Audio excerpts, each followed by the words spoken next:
understanding you could take a superhero character and make them that realistic and put some, write them in such a way where they were true to core, but you could bend so many things and make those things feel personal and about your own demons and timely, and at the same time not betray sort of the essence of the character. You know, and I had always loved the comic growing up, but that was a very transformative moment for me. I think was, you know, I was that age where all of a sudden it was talking up to me. You know, I didn't expect that. Now it's funny because Paul, you said you mentioned that you had discovered him right at that, like, probably the worst point in Batman's history, and Scott, you sort of discovered him at his best point, and in between was Denny here, who sort of bridged that gap and brought him from kind of that more silly era into what most people will understand Batman today. Now, how did you come to the character? Oh, well, I was probably about 5 or 6 years old. That was the better part of a century ago. I mean, after Mass on Sunday morning, we stopped at a little local mom and pop store. We call them confectionaries.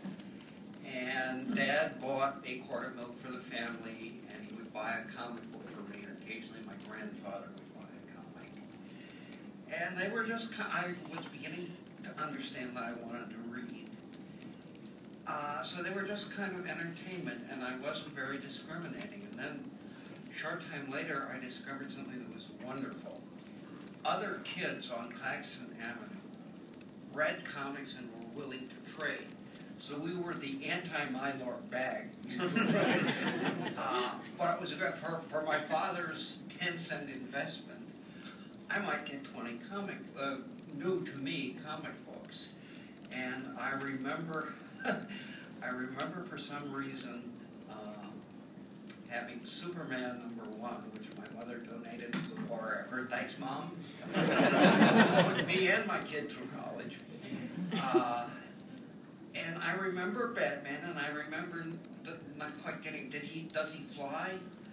He didn't seem to be Superman, but he wore a cape and stuff. But there were also lots of others, Vigilante, Airwave, Star Spangled Kids, a lot of them that are forgotten. The net result of that was, I think probably I learned to read from comics more than from Dick and Jane and the damn little dog and the balls that they were feeding us in school.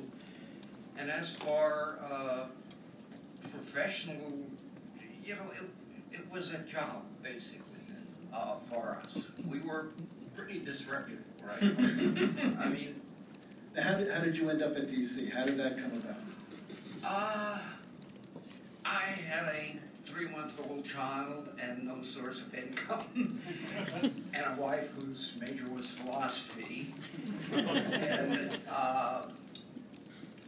I heard, Steve Skates told me that this guy Giordano was in town once a week and was buying comic book strips. So I went to see Dick, and we got along, and after about an hour of those weekly visits to a little office on 5th Avenue, Dick said, how would you like to do exactly what you're doing now, but for 3 times the money? It didn't sound like a bad deal. What had happened, Paul told me about this 20 years after the fact. And thank God I didn't know it at the time, because I really needed the money. And, you know, I'm a lefty hippie. I did not want to be a scab. But the early writers, the ones who had created the DC Pantheon, had asked for, correct me if any of this is wrong, had asked for a little help with insurance.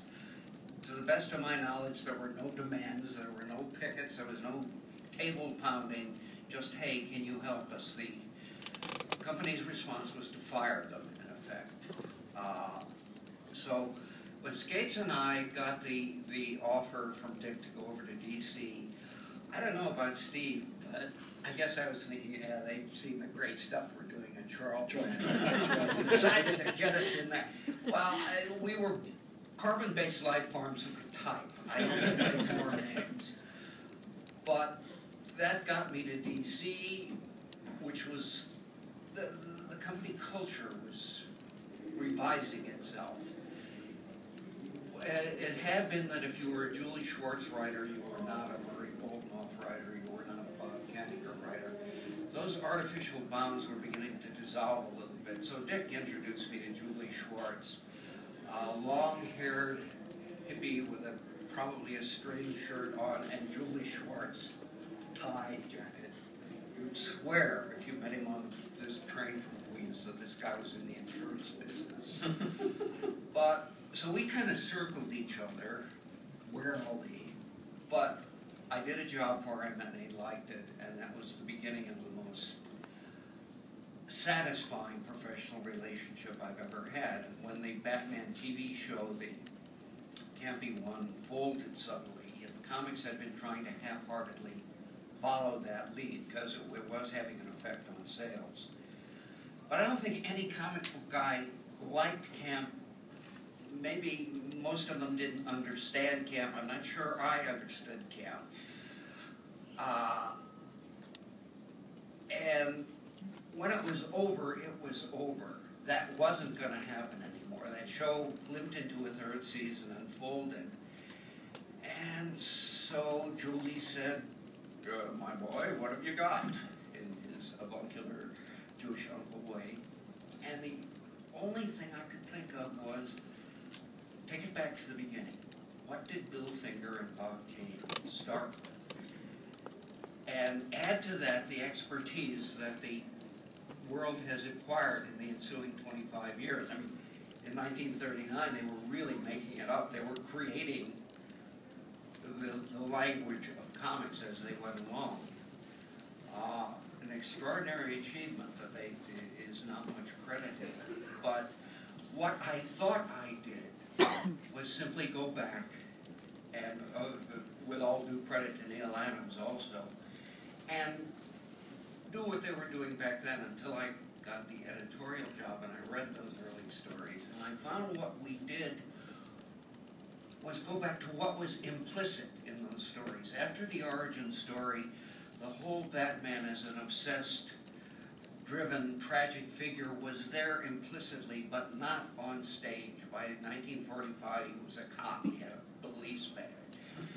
And by the 50s, he was Gotham City's leading citizen, walking down Fifth Avenue, waving to his fans, civic events, and my favorite, they had a contest. Spend a day in the flying Batcave with Batman and Robin. I guess this is about the time when you... Was when I was reading it. Yeah, I remember the flying Batcave story well. But it was Julie Schwartz, whom I knew was God's gift to me as in his editorial persona, giving me a job that was pretty interesting with a character I knew by then that I was not a natural Superman writer because it was hard. But a Batman story I could do in 3 days and probably enjoy myself pretty much. So why the difference? I think you're told in creative writing classes, write what you know. Well, I here swear to everyone in this room, I have never lurked on a rooftop at 3 a.m. with a girl outside of an ADF. My friend, is that true? Okay. It has to do with our fantasies.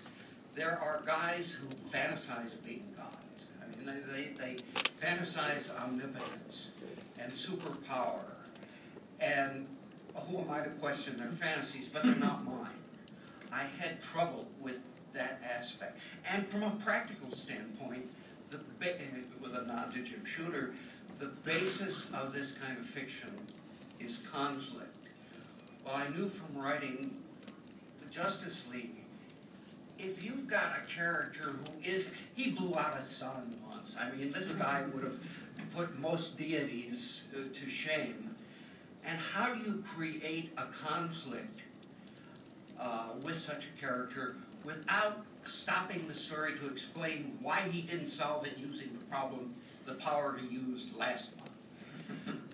You could ignore that, which they've done on television a bit, but that's sloppy writing. That kind of gets into, we have to do what we're doing as well as we can, and that violated characterization and story structure.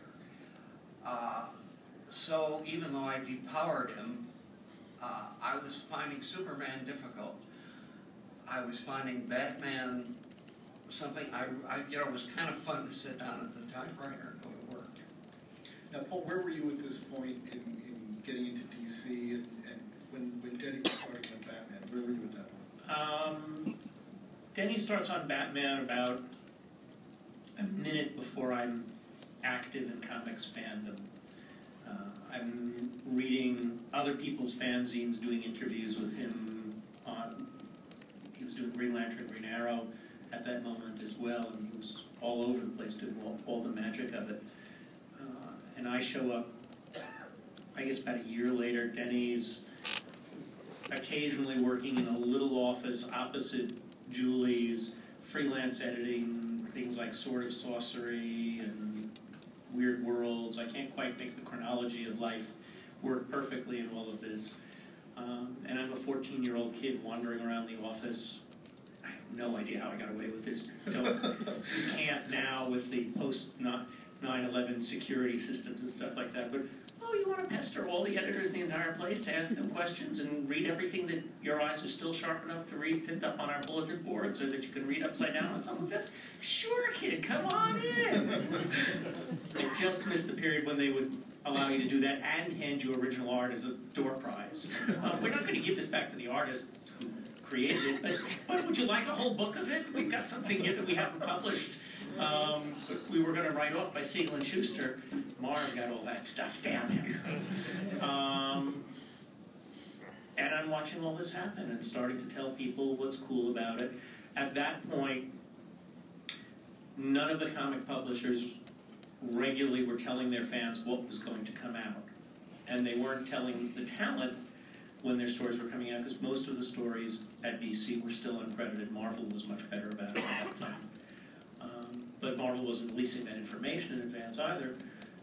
So the professionals were responding very positively to this scruffy little fanzine that I was putting out. I mean, if you look at it now in the world of desktop publishing, you think that some person doing it was in a cave somewhere, one step up from chiseling in stone. But at the time, this was state-of-the-art. Rub press type down on it, and it was printed on offset. But it actually told you what comics were coming out and when your work was coming out. You didn't even get copies of your books if you were a comic book writer, because the assumption was, why in the world would you care? If you happen to be in the office that week, sure, you can take as many as you want, but if you're not there. So a lot of the professionals enjoyed the fact that they actually knew when their work was coming out and could keep an eye out for it. And they humored me, and I sort of drifted in through that path. Now, you eventually made your way, you became the Batman editor late 70s, was it? 78. And from that perspective, now you had written some stories, and you created The Huntress. We'll talk about that a little bit later on. But as far as being the editor on Batman, what was it, how did you approach that in terms of what you felt the edict was on how to handle the character and what you needed to be true to? Well, I started by rereading everything. At that point in time, Batman was about 300 issues old. You could literally sit and read every Batman story that had been done without your brain falling out, which I don't think is physically possible anymore. So I pulled it all out of the library, went through it all, and created I think it was about 5 or 6 page Bible of what tone I was trying to achieve as an editor and what the pieces were, what were going to be the sort of official facts. This was the first time in DC's history since the earliest days of Batman that one editor was handling all of the Batman books. And it was, as far as I know, the first time that a DC editor, and maybe any of the superhero editors in the business, had put together anything resembling a Bible for the character. I was enormously fortunate. I was able to have Denny writing for me, Len Wein, Marv Wolfman, Mike Barr on some of the material. Very talented and dedicated staff. But this was a way of saying, okay, we're going to fit all the pieces together. even Bob Haney, who'd been writing Brave and Bold, was, Bob, you have to match to this, or you have to go. You're a wonderful writer, but we need the same Batman in all the books. And I think that was the most virtuous thing I brought to it.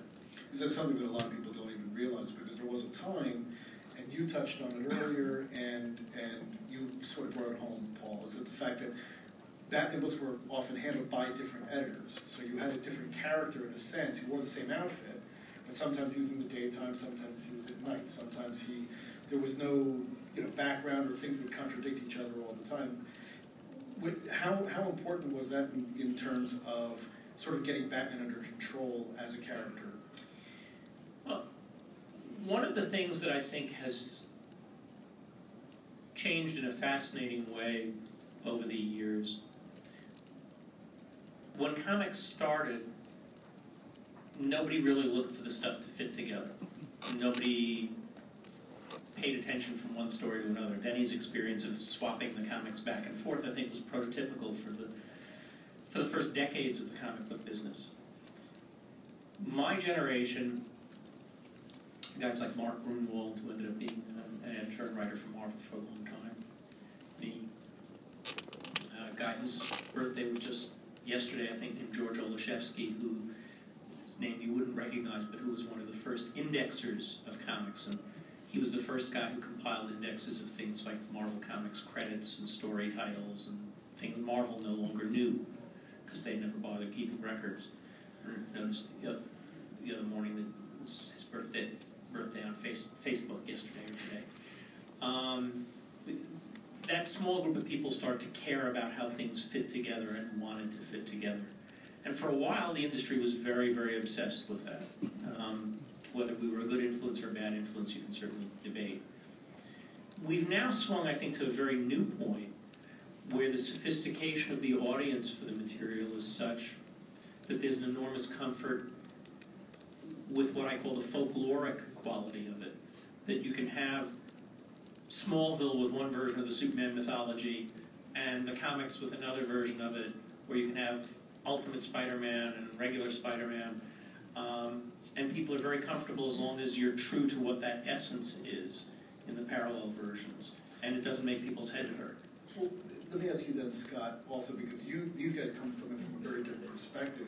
You as the writer today, who's in charge of the Batman book, and now also a weekly Batman book, Batman Eternal, what kind of pressure do you feel internally as a writer in terms of staying true and kind of keeping those continuity? I mean, I know that DC did a reboot a few years ago, the New 52 and all of that, but what pressures do you feel as a writer when you're kind of coming up with these stories in terms of what's come before?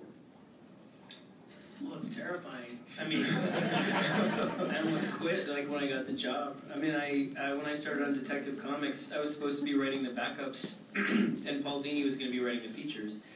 And I pitched this James Gordon Jr. story, which I was amazed they let go through as the backups. And then Paul had other obligations, and they called me up. Mike Martz called me up and had me into the office. It was in like springtime. I remember when I went in and I thought I was going to get fired. I was like, ugh, I only handed in like one backup and I'm already done. And he was like, actually the feature opened, do you want all of Detective? I was like, yeah, I'd love that. And then I went home and got terrified, and I remember telling my wife, I was like, I think I'm just going to call in sick for the year, just after. So I mean, it's terrifying because so many of the stories that have come before are things that were transformative for me, as a writer, as someone who wanted to work in any kind of storytelling, not just comics itself, but those books that mean a lot to me in the comic world, mean as much to me as any book or movie. It's part of that constellation of things that makes you you.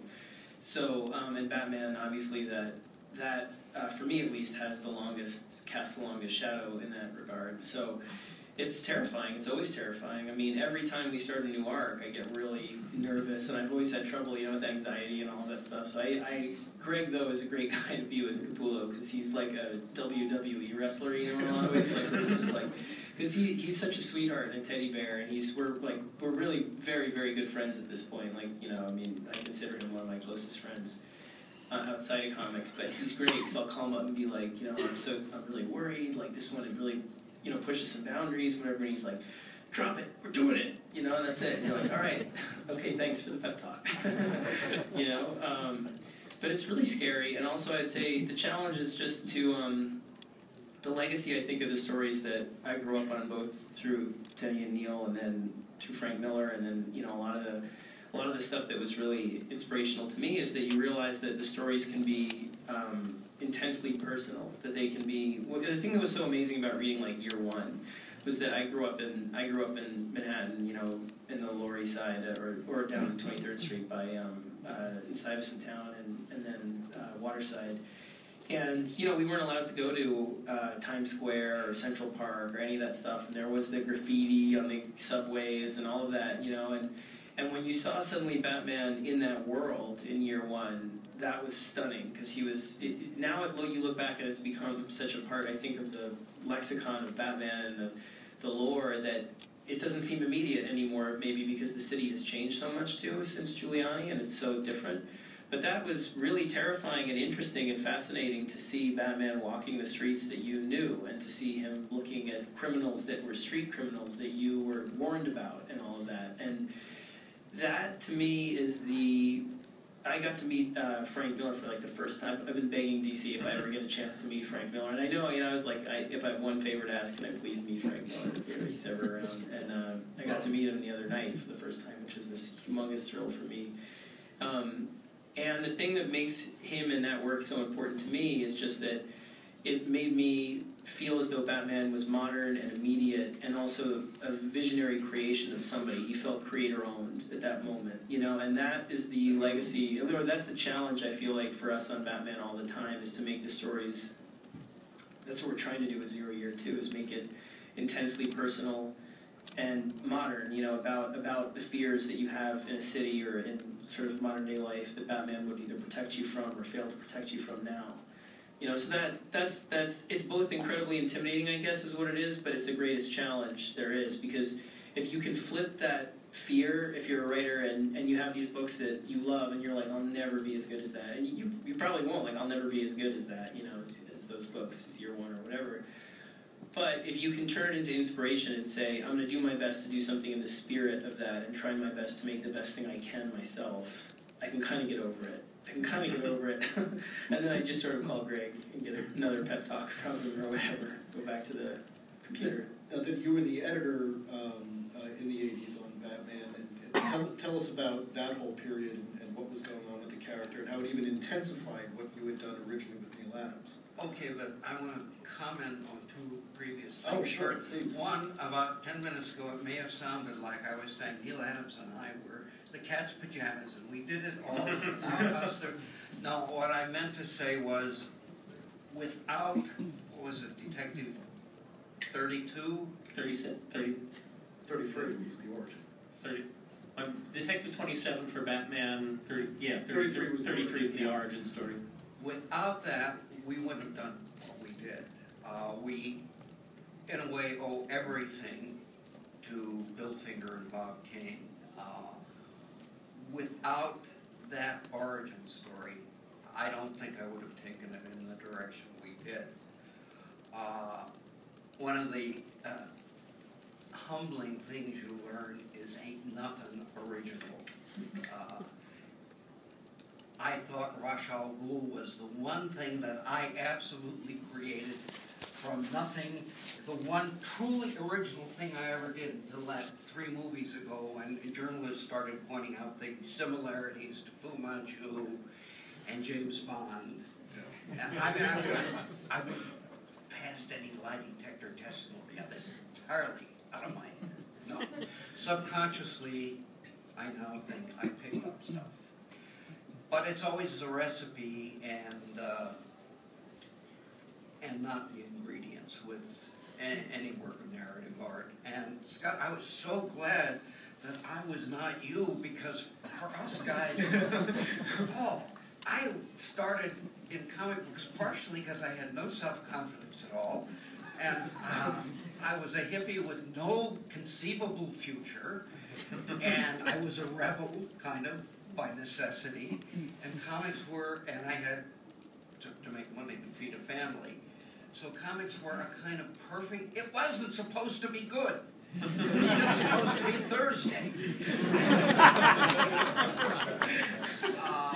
But I do have a rule of not rereading published work. Oh, yeah. Because you will see every screw-up you made. Or, what's even more infuriating, everything the artist didn't understand. So for us, second-generation comic book writers, Steve Skates, and maybe Ron White, and me, and then Len and Marv and Paul, maybe 5 years later. But I never forgot it was a job. So when I teach comics writing, I tell my students, here's one of our mantras. Respect it as an art form, but regard it as a job. There are fast writers and there are slow writers, and it doesn't have much to do with quality. Georges Simenon was one of the finest novelists of the 20th century. 400 novels, and I think that doesn't count some stuff that he didn't think was particularly important. My own son, when he's writing screenplays, is slow and painstaking. And there's no right or wrong about this. I think it's kind of the way you're wired.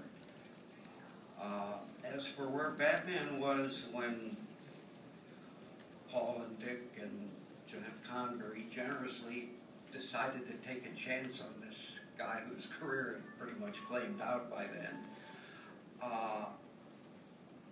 I understood that my job was to do something with the Batman books.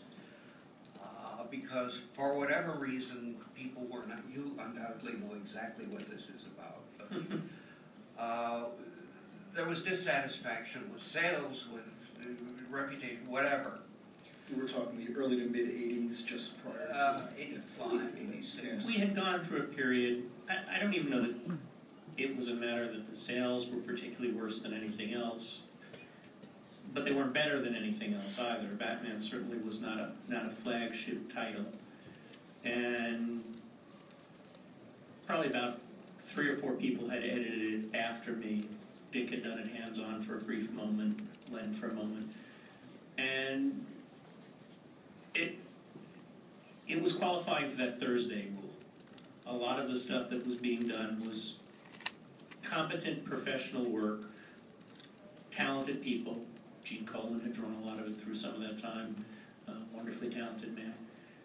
But there was no passion, and there was no ground being broken. They were as good as a lot of other stuff that was being done, and not any better, and not particularly different.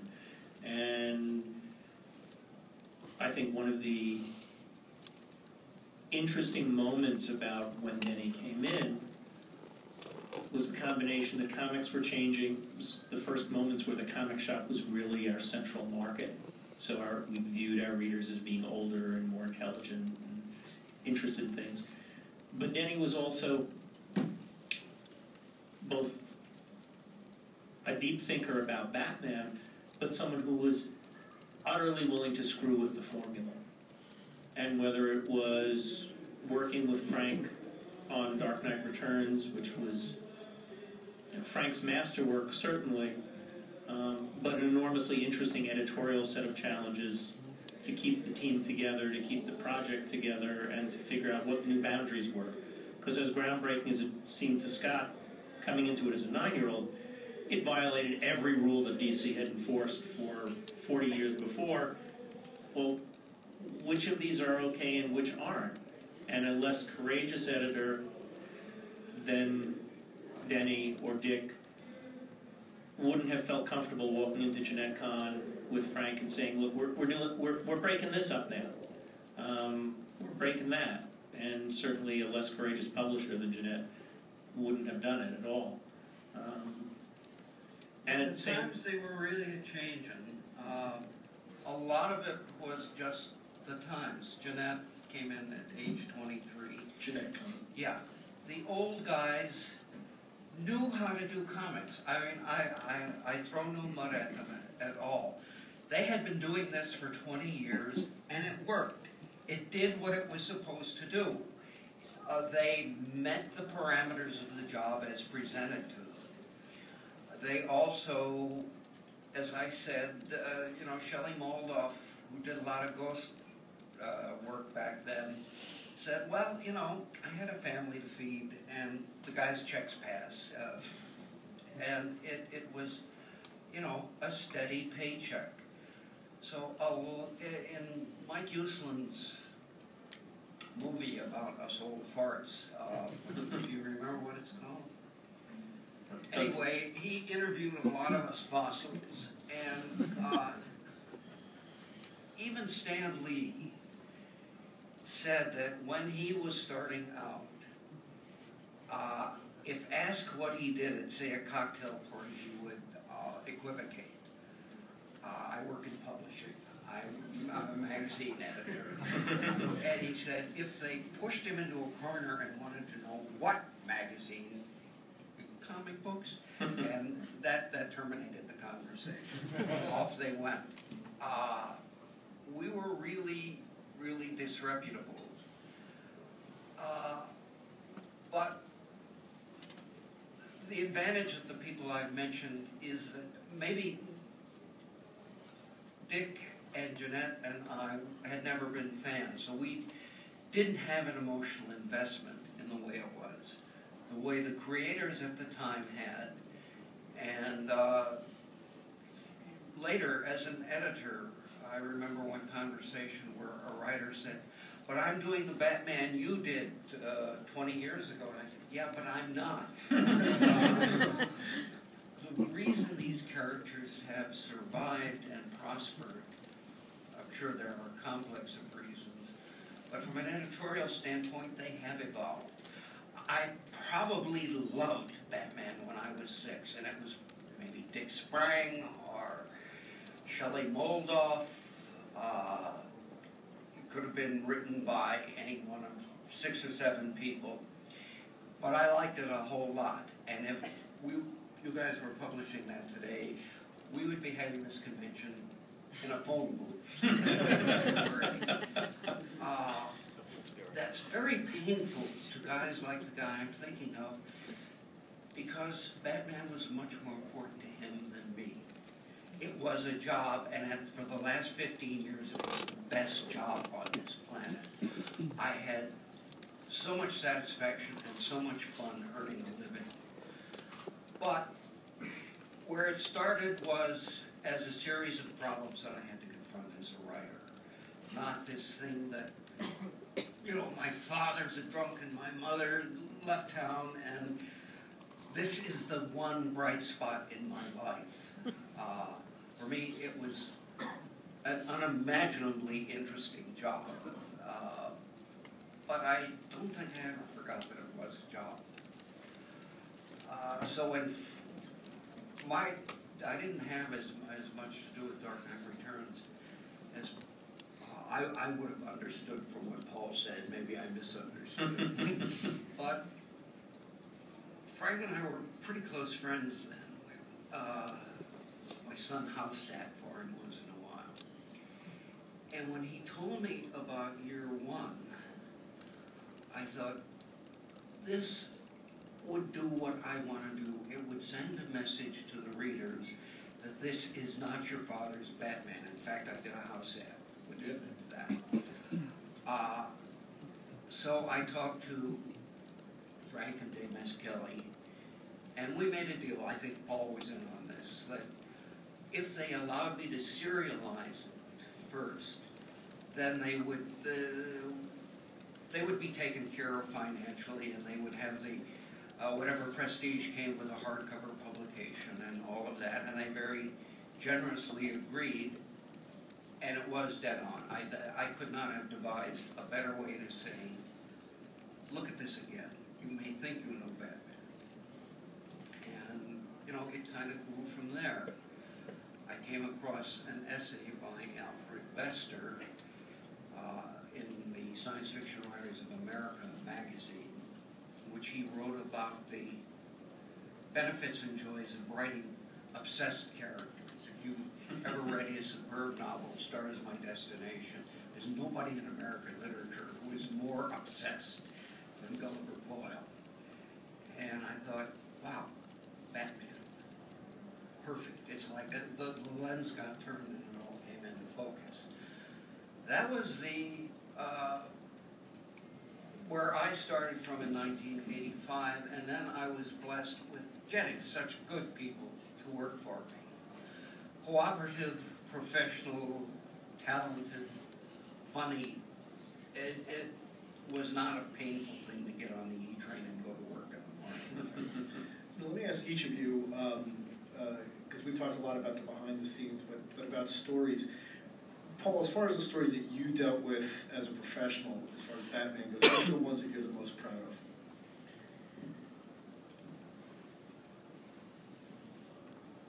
You know, I've dealt with him in so many different ways.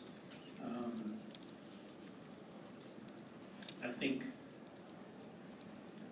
as it's continued to grow and mature as a character, I don't think there's anything that I was a part of that I'm prouder of than Chris Nolan's trilogy.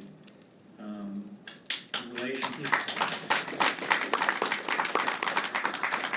I'm not claiming to have been 1/1000th of 1% of that effort, but working on that with Chris, where he came in at the beginning and just wanted to talk Batman, and you know, I'm thinking maybe getting rid of that yellow oval would be a really good idea.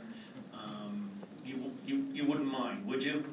No, it's okay. You know, that was there for a whole other reason and a whole other time. And then back and forth in the many conversations. I mean, one story that at least hits two of the three of us, I'm sorry, Scott, on this one. I'm about 15 miles from here on a Saturday morning, and the phone rings, and it's Chris. What's the word that is to vigilante as freedom fighter is to terrorist, Paul? Have you guys ever come up with that? And I think, and I say, I don't know. Let me call Denny, because he knows more words than I do. And we went back and forth, and neither of us had an answer. But Chris was puzzling out every word so carefully, and that was for the scene that ultimately became Liam Neeson saying to Christian, you know, if you do this, you'll become a legend, because there was no goddamn answer to the question. But being able to work on something that was done that lovingly and that came out so powerfully was just a wonderful honor. Scott? I can't pick my favorite out of the one. As a writer, it's hard. You know, it's there. And you're not done yet. Yeah, well, I know there's plenty to go, right. but still. The next one is going to be. Actually, I think it might be actually, but. What's it about, Scott? I can't. Yeah, I can't say. It starts in October though. Probably about 22 pages. Right. No, they're all very different to me. You know, like they're. I don't know. I mean, they're each very sort of personal aspects of the fandom for the character, and also you know, your own experience. So for me, it's like the Court of Owls, which we had such a good time on. That story really came about from growing up in the city and always feeling like no matter how well you knew your neighborhood, you couldn't know the lives that were lived there, you know, before yours. And so there were these kind of moments of growing up and seeing your neighborhood change and knowing that a neighborhood is just something that's there for a short period of time and then gone, you know, and no one will ever know what it was. It's just you and your friends and your stores and your haunts and all of that. And so, Especially in a city like New York. right, yeah. So, I mean, that sense of Batman thinking he knows Gotham better than anybody, he can know the geography of it, but what if you kind of weaponize the history of the city and make the history something that will reveal itself as always unknowable and always mysterious? Whereas, you know, the Joker story we did, my wife was pregnant with our second kid, and we started coming up with that, and it became very much about, well, Batman has all these allies and all of these sort of younger family members, and he's a father figure too, and I'm thinking to myself all the time, how am I going to, I wish I could stop worrying about the first kid, how are we going to have another kid, you know, I got to worry about this kid too, and thinking, well, you know, Batman must wish he could stop worrying about his sort of extended family and what villain would hear that and think to himself, well, I'll just, I just heard you wish that your family was dead so we could go back to being, the way it was before, the Joker. So then that sort of came out of that. So not to give like a terribly rambling, long-winded answer to your question, but just, it's hard to pick a favorite because they are each personal, Zero Year, what's coming in 0 Year 2, to me is very personal. Struggling, you see young Bruce in a different way, I think, when how tough things were on him and his sort of mental health, I think, after his parents' death. We're doing something a little different than you've seen before. So a lot of that is, it's I can't really pick one, I'm sorry. I wish I could, but I can't. What about you, then? I'm proud of something I edited and John Ostrander wrote called Seduction of the Gun. A colleague's friend was murdered, senseless urban crime on James Street in Greenwich Village. Killer was never caught. We decided to do something about that. Originally I was going to do the script. Then I realized if I do, I'll be calling John because this is really a cause of his. He has a twin brother who's a lawyer who works for the NRA. John did a great job, and we got a law passed that has since been rescinded. But I'm with Paul about those movies. What I didn't know when we went to the screening, and the cute little school teacher in the first row did know, is we were sitting in front of Chris Nolan and his wife. And so I missed my opportunity. If only I had known that, Mary Fran, I would have turned around and said, really good job, Chris, but that last minute, oh, come on, you have time to cut that, don't you? Then you'll have a masterpiece. But, look, the Paris thing, somebody from the studio made you do that, right, Chris?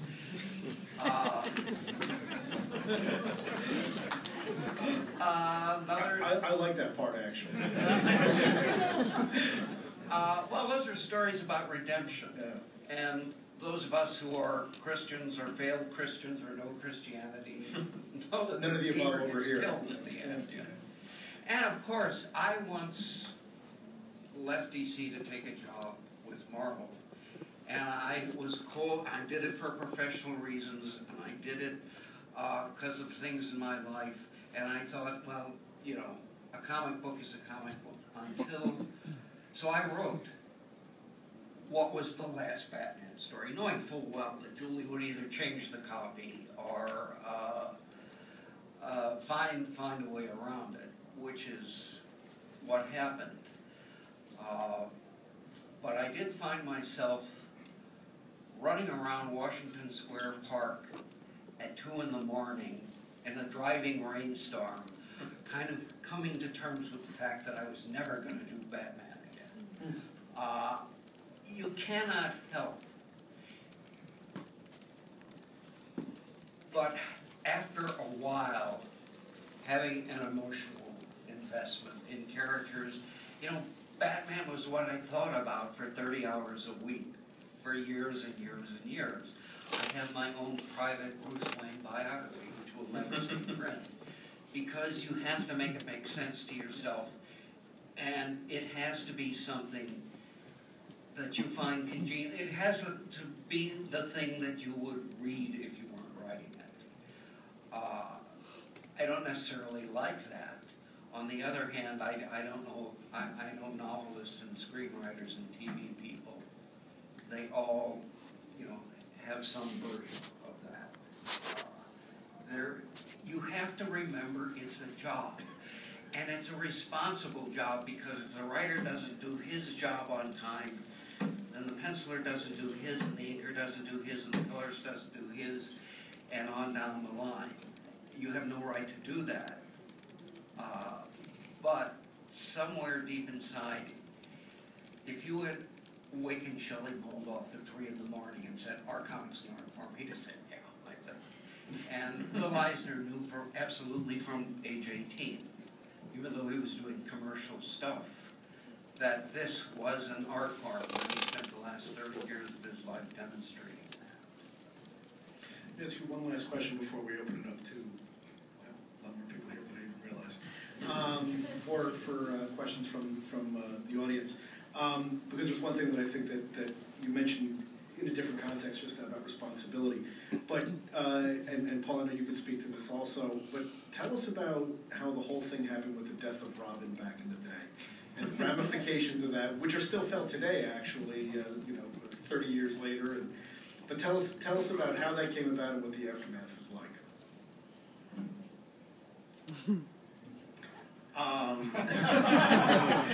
Sorry. Moi? Well, I would be interested to hear your version. I told the story so often, I'm not sure what's fiction anymore. I think you guys cooked up this story, and Mike Gold, was it Mike Gold who had the idea of having the vote because we had the hotline at the time? For those who might have missed this one, it's probably only 3 people in the room. In the mid-'80s, late '80s actually, after Dick Grayson had gone on to become Nightwing. Was it that late? What's that? Was it that late? Yeah, it's like 88, 89, somewhere in there.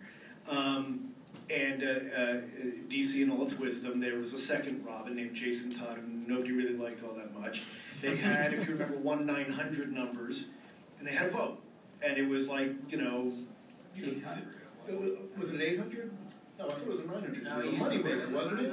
It was 900 because you were paying. I thought 900. You were paying 50 cents for It must be 50 cents. the right to vote on whether Robin would live or died or not. not. Very tastefully done. They had 900 on the back of the comic book, and then you get to vote, and then Robin lives or dies. And of course, there's no internet, so there's no bleeding cool, leaking out who's actually going to happen and all of that. But and then of course Robin died, and then the world exploded after that. So bringing it back to what we were just saying, Paul, how that all get greenlit, and what was the thinking behind it at the time? Beats me. I'm sure I was in a bunch of the conversations, particularly on the 900 number and the voting and the process, but it was during the years I wasn't part of the editorial process, so mostly I would have been there to figure out how we could sell as many copies as possible and get away with it. I don't know, Denny? Did it come out of editorial originally? Well, was this your fault? Understand that my memory is shot, and 12 years ago I had 50,000 volts pass through my body. So if my memory wasn't shot till then, it is now. This is the way I remember it. Also, I'm ancient. That's another factor. After one of the retreats, the one that was up at the big Mount Mohonk, yeah. Mohonk. The retreat was over, and Jeanette and I and somebody else, it wasn't Mike. Okay. Let me parenthetically say I write a column for Mike's website every week. I am a close friend of Mike's, but I don't think he came up with the vote thing. Jeanette and I were wool gathering, waiting for our ride, and staring out the window. And Robin was a problem because you've heard that characters take on a life of their own. Doesn't happen much, but it happened there. Jerry Conway recreated Robin as really just a clone of Dick Grayson. But somehow or other, he had become a kind of a little snot. He was not a very popular character. So what do? We give him personality ectomy.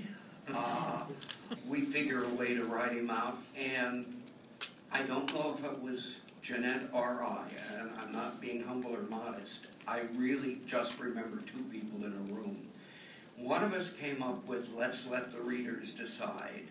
And one of us, or both of us, came up with what became known as the telephone stunt. Mm-hmm. I'm on pretty firm ground from there because it was a weird experience. Jeanette, we divided the labor. She was going to handle the get permissions, talk to the phone company stuff, and I was going to handle it editorially. And we went through a process. I talked with the writers, the editors, my assistants, figured out a way to make it work. We could not have people who did not buy their comics at comic shops participate. We needed to do it in 3 days. So call one number. The phone company would not let me use the word die or death in the phone. So one number, he gets a really bad skinned knee, and the other one, he goes on his merry way. We did this. Mary Fran and I were in my office at 7 o'clock on Friday night, staying late. We were there alone. I called the phone company. I got the final count. Thumbs down by 52, 53 votes. Dick Giordano thought they'll let him live. I thought, no, they'll dare us to kill him. Anyway, it was very close. Mary Fran and I walked down, did 2 minutes worth of editorial stuff to make sure the right page went out on Monday. And I came back to work after the weekend, and I spent about 3 days on the phone doing interviews. There was newspaper coverage. Response was overwhelming, and it changed my mind about what I do for a living. I thought, I'm a writer and an editor who working in this kind of strange little backwater of publishing. And after that, I realized, no, I'm not. I'm the custodian of folklore. These characters have been around for so long, continuously since 1939. Everybody knows who they are, and a lot of people, without knowing it, probably have some emotional reaction to them. So I tried not to let that get in the way of anything. That's one of those, if you're called an author, Mickey Spillane said, I'm not an author, I'm a writer. I kind of take the same attitude. I'm a writer, I'm not an author, I'm a guy who solves problems. But I can't deny that that has become, if not mythology, folklore. And if you ever go to any of my NYU classes, I'll explain. It's really a fascinating process. But that's what it is. And that was what became known as the Great Telephone Stunt. Scott, no slam against you, but I promise the readers, little bastard ain't coming back to life on live. Didn't happen on your watch. It was mine. Yeah. And he didn't, but he's back. And has his kill him own again. secret identity and everything that a young psychopath would want out of life. Well, someone said earlier today, nobody stays dead in comics except for Uncle Ben. What's wrong with Ben? Yeah, you know. Why does Stanley hate Uncle Ben? Do you think it's a Jewish thing? All right, so let's open it up to the audience. Just raise your hand. I'll put on my glasses, see if I can see you. I remember Stand putting up in so my we can 50 hear you. cents so clearly, too. I remember I was at the playground putting in my 50 cents and then going back and doing the other vote because I felt so bad. I canceled myself. Well, which did you? I did die first, and I just lived because I felt bad. I canceled my own vote. I almost did that, but I went with Liv also because I was like, I can't do it. And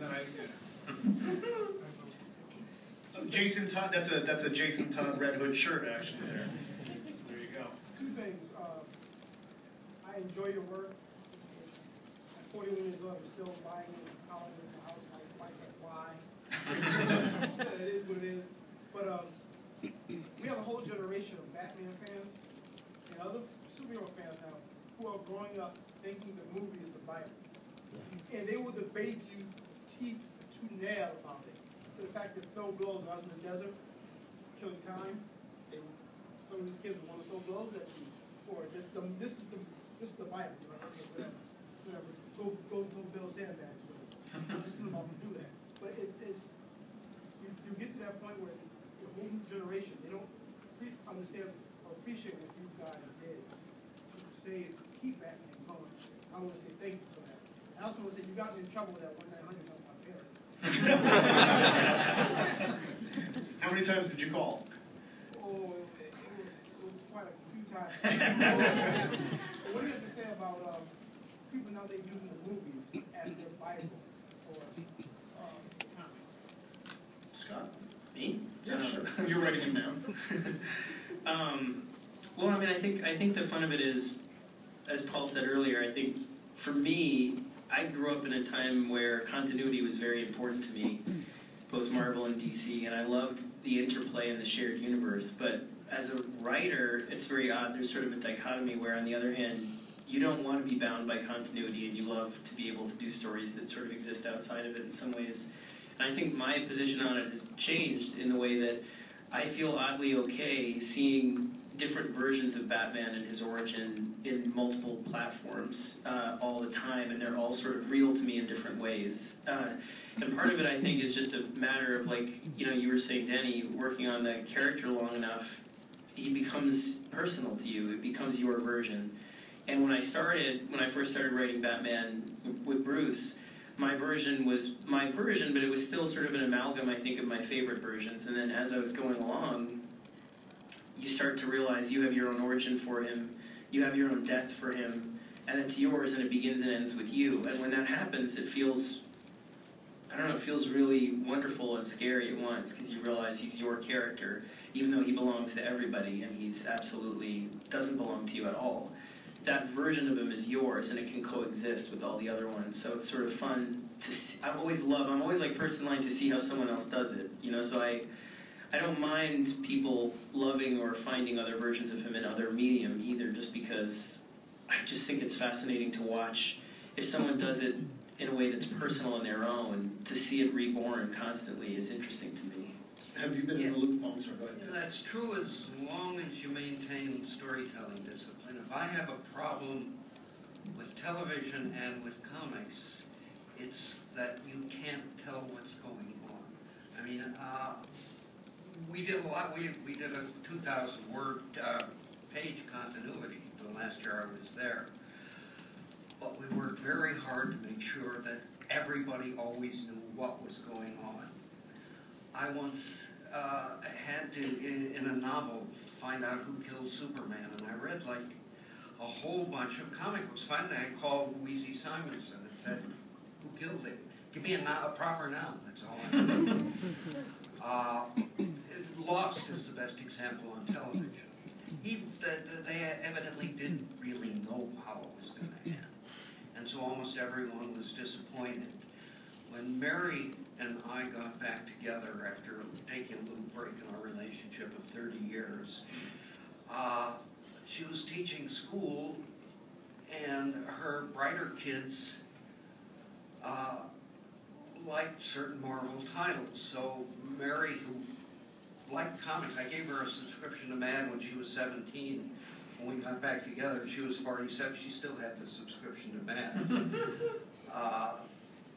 But she couldn't understand. This is an educated woman who was 50 years a teacher, very bright woman, couldn't understand, why are these people fighting? Where are they? What's it about?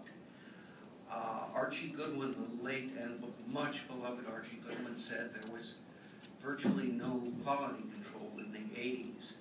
So if you're going to do a 2,000 word continuity, you're well advised to sit down and work out the story beats so you know where the hell you're going. And if you don't do that, you find that people are vamping while they try and figure it out. And vamping is terrible, egregious fictional storytelling technique. You bore people. And if they have an emotional investment in the title and in the characters, they'll keep reading it. But it's another case where maybe you owe some debt to the craft of fiction. Yes, you all speak of coming to Batman at a very young age, and I'm wondering what the change in the character since then has done to the emotional investment that people can bring to it if they're not coming at that young an age. But they are. Sorry, the question is, we talked about coming to Batman at a young age, and he's asking what changes when people aren't coming at a young age, because we sat around for years and debated whether the comic book business was going to disappear because little kids weren't reading comics as their first thing, and we wouldn't get any new readers. Well, the comic book business didn't end. It changed, it morphed, There are some comics that little kids read, but there are many more people coming into comics first at an older age. But they're not necessarily coming to Batman at an older age. You know, millions and millions of kids came from the work that Bruce Timm and Eric Radomski and Paul Dini and Alan Burnett and that wonderful crew at Warner Animation did. And was that my Batman? Not 100%. Was it Denny's? Not 100%. Wasn't Scott's. Scott's hadn't happened yet at that moment. But it was Batman. And this sort of answers both your questions, both the first and second question from my perspective. As long as people are still falling in love with the characters that I care about, I'm thrilled, because it's keeping them alive in the world. It's an amazing thing that we're sitting here 75 years after Batman was created, and you all care, and you're all passionate about it, and you all want to be in this room, and you all know who Bill Finger was, and you know who Bob Kane was, and you recognize the name Shelley Moldoff if you're not as familiar with it, or a lot of you do. Dick Sprang.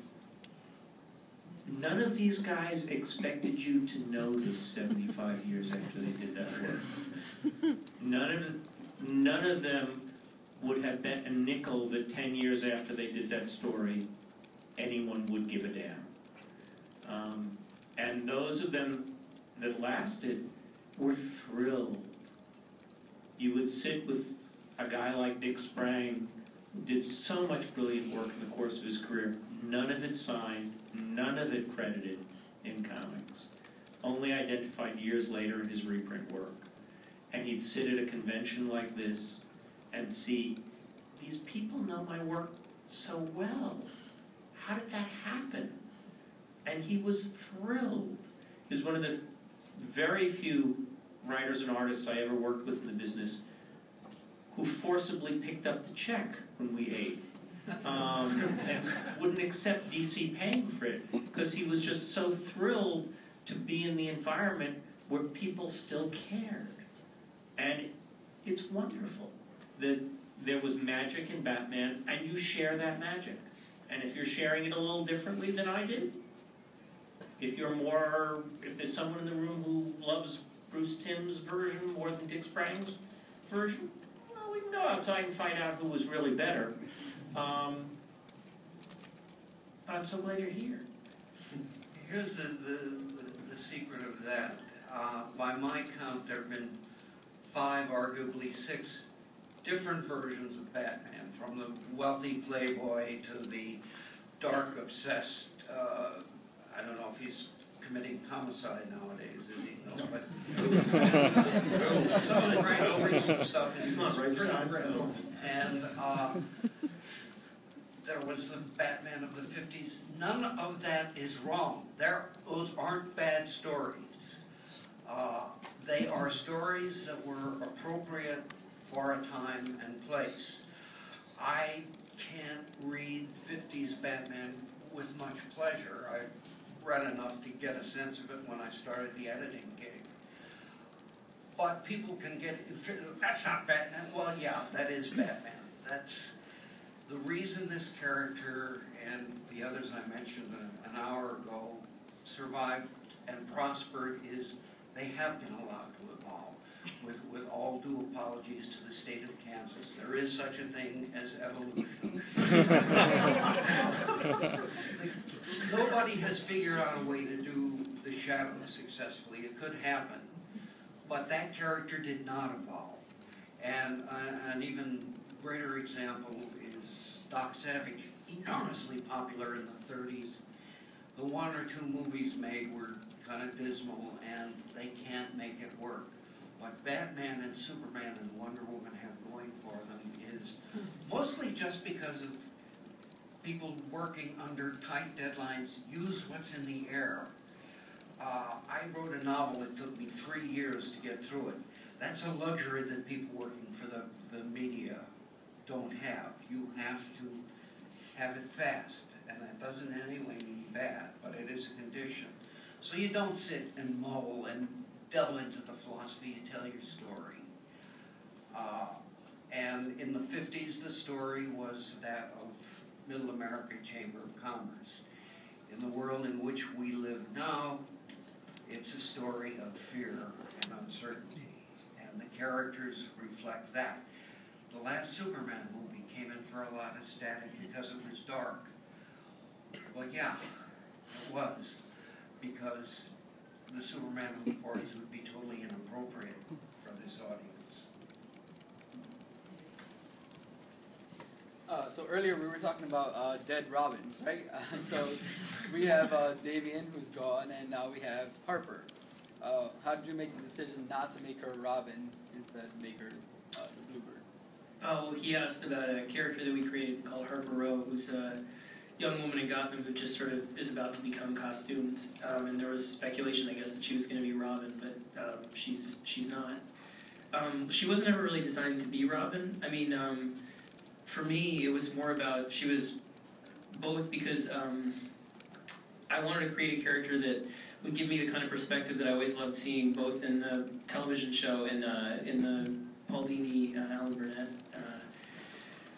Bruce Timm cartoon, where a lot of the episodes, if you notice, because I rewatched that whole series before I started Batman, are often from the point of view of some, like a bystander or someone who gets caught up in the action, or a petty criminal, someone who lives and walks the streets of Gotham and then looks up at these people in some ways. And because of Gotham Central being, it was absolutely one of my favorite series, I wanted to create a character who would be a lens for me to get to see what happens to Batman and the mythology from the ground. So she was always designed as someone who would probably play a bigger role in the Bat mythology, but it was never something where I thought, well, she's going to be Robin. And to be honest, I was open to really anything with her when we started. It wasn't really that she needed to be costumed or that she needed to be this or that. I just wanted to write a character who would give me an opportunity to be a citizen in Gotham and to see what that was like, So yeah, and I'm very grateful for the response to her. It's been a lot of fun writing her. Actually, 3 questions. First one is, anybody We only have 5 minutes, so. Anybody have any idea how much money that phone line made? I don't remember anymore. Not an earth-shattering amount. Second question, anybody at DC having input to the new TV series Gotham? I'm sure Jeff Johns is intimately involved in the process. That's his day job these days. And I think he's listed as an executive producer on the series because of that. Okay. Last question, your favorite and worst storylines? Not necessarily Batman, just in the comics that you've worked on. Oh, gee, War and Peace was kind of fun. Let's get some more. I do want to get some more. Okay. Particularly folks in the back. Yeah. You go into Batman with a certain vision as a writer or editor. When the artwork starts coming in, does that change the direction of where you take Batman and the stories based on what the artists are doing with the character? That's for everyone. It did for me. I mean, just really quick, working with Jock on Detective Comics, it had a much grittier, darker feel, and then with Greg is so good at kind of the muscular, bombastic, over-the-top stuff and the emotion that it plays to your strengths in certain ways. Where we have certain stories that like for me, I know that he's absolutely perfect for it. Other ones that I would save for other artists somehow, So it plays in that way a bit. It's a collaborative medium. When it's working, the writer and the artist, whether they like each other, are in contact with each other, or dislike each other intensely, are somehow in sync, and 1 and 1 can equal 7. And it changes and it transforms. When it's not working, it changes a lot of things. Yeah, I don't like to look at stuff before it's published. There have been times when the artist and I were in total sync and thinking with the same mind. There are other times when they didn't seem to get it at all. And that just, especially if you think it was a good story, it makes you pretty glum for an hour or 2. There's nothing you can do about it. It's a collaborative medium. People who work in television have a lot of these kind of stories. People who haven't worked in movies have even more. You accept that. It's not always going to work. When it does, it is a very happy moment. Not really a Batman question, but a Batman family question. Why is there only one Batgirl at a time? Only one The question Batgirl. was, why is there only one Batgirl at a time? I don't know, I'd be up for Batgirls. I have no idea. Like, Chorus line? yeah, right. My friend here was wondering also what happened to the Sonic game. To Cascade. I think, you know, what happened was editorially when we did the New 52, and I'm just speaking as like a freelancer working there, so this is not my you know, I'm just, this is part speculation and part sort of, you know, what I've been told was just that editorially when they did the New 52, they wanted to find good rollouts for each character, find a way of bringing each character back in a way that would give them, you know, a sort of a big introduction. So they're looking for, have found a way of bringing Cass back that will be, you know, will honor the fact that she was a big character before the 52, and they want to sort of reintroduce her, not in a way that's small. That's what I was told, so. Yeah, well, I mean, everybody's coming back, so that's, we just did a step, you know. But, yeah, so that's, I think that was the thinking behind that. All the way in the back there. Purple shirt.